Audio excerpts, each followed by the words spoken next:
Every week, someone starts a dropshipping store with $0, 0 ads and 0 plan. They post on TikTok, they dance in front of the camera, they go viral once, make a good amount of money and thought it will continue like that, and they quit their job. Then, 3 months later, they are gone. Not because the market dried up, not because dropshipping is dead, because they built on the wrong foundation and the whole thing collapsed underneath them. Here is what nobody in this space has the guts to say. Organic dropshipping is not a business. It's a lottery ticket dressed up as a strategy. And most people selling you the dream of going viral and printing money have already pivoted to selling you the course about how they went viral and printed money. The product was never the store or how to make money going viral. The product was you. But stay with me here,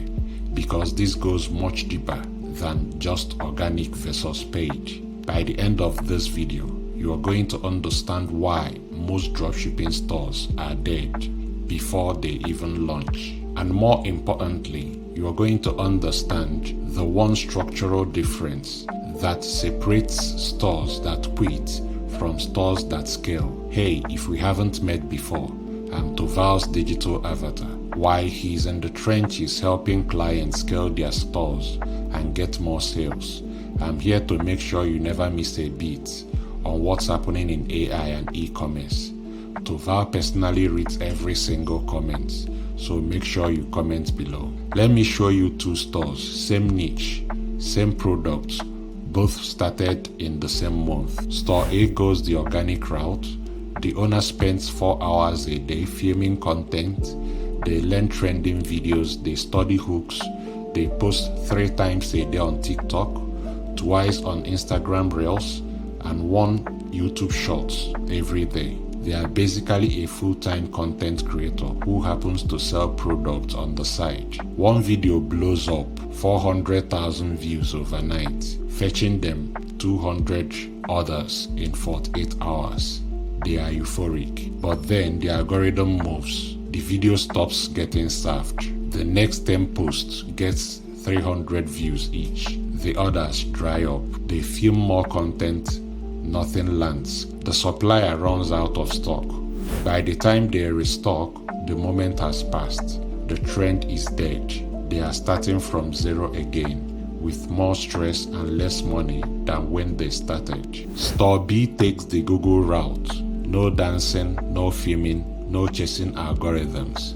They build a clean Shopify store, load it with products people are already searching for, launch a Google shopping campaign, and let intent do the heavy lifting. The first week is quiet. The second week, data starts coming in. By week 4, they have identified 2 products that convert extremely well. They scale those products. The campaign runs while they sleep.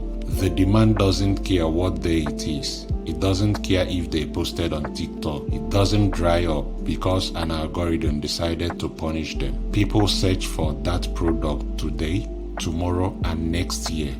The store keeps collecting buyers. Same niche, same starting point. One of these is a business.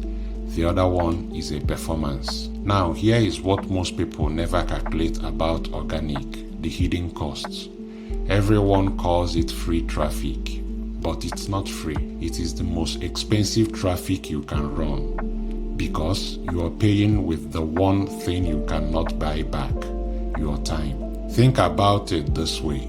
If you're filming, editing, posting, engaging, and repeating that cycle every single day just to feed an algorithm that can pull the rug at any moment, you have not built a business.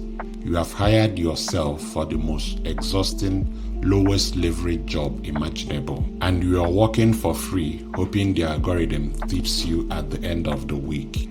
A Google shopping campaign is the opposite of that. You set the rules, you decide the budget, you own the data, and crucially, when a product converts, it keeps converting. You are not chasing virality, you are building infrastructure. Every winning product, every keyword that brings in buyers, Every campaign that turns data into decisions, that is a pipeline. And unlike a viral video, a pipeline doesn't expire. This is the compounding effect that organic dropshipping can never deliver. Organic is linear at best and zero at worst. Google is exponential. One winning campaign gives you the data to find the next winning product. That product funds the next campaign. That campaign generates more data. The whole thing built on itself, and 6 months in, your store is not starting from scratch every time a video underperforms. It is sitting on a foundation that gets stronger every single week. But here is the argument that keeps pulling people back to organic, and I want to address it directly because I hear it constantly. I don't have money for ads. This sounds like a practical constraint. It is actually a mindset trap, because what people are saying is, I would rather invest unlimited hours than spend a controlled budget, and that math almost never works out. Here is the brutal reality. If you have $20 a day to test Google Shopping, you have enough to find out whether a product converts within 3 to 5 days. If it works, you scale. If it doesn't, you move to the next product. You have bought information. You know exactly what happened and why. With organic, you spend the same 3 to 5 days, you post every day, you get inconsistent results that you cannot measure. You cannot tell if the product failed or your hook failed or the algorithm just decided not to serve your content that day. You are not learning, you are guessing, and guessing at scale is not a strategy. The people who tell you they built 6-figure store with zero ad spend almost never tell you the second part of that story. How long it took, how many hours they invested, and how fragile the whole thing was. Because the ones who actually made it on organic will quietly admit that the moment they turned Google ads, everything got faster, cleaner, and more predictable. So here is the bottom line. Organic dropshipping gives you the illusion of control and the reality of chaos. One algorithm update, one trend shift, one competitor with better content, and everything you built can disappear in a week. Google dropshipping gives you actual control. You control the spend, you own the data, you build on buyer intent that does not expire, and the longer you run it, the more the data compounds in your favor. Organic makes you a content creator who sells product on the side. Google makes you a business owner who uses data to scale. Organic is a performance. Google is a pipeline. If you're serious about building a store that is still running 12 months from now, that is generating consistent revenue while you sleep, while you do something else, while you travel, Google is the only foundation worth building on. Now, if you want to exactly know how to set up your first Google Shopping campaign from scratch, step by step, even if you have never run a single paid ad in your life, make sure you subscribe. That video is already in the works, and it is the most practical thing I'm going to publish this year. Hit that like button too.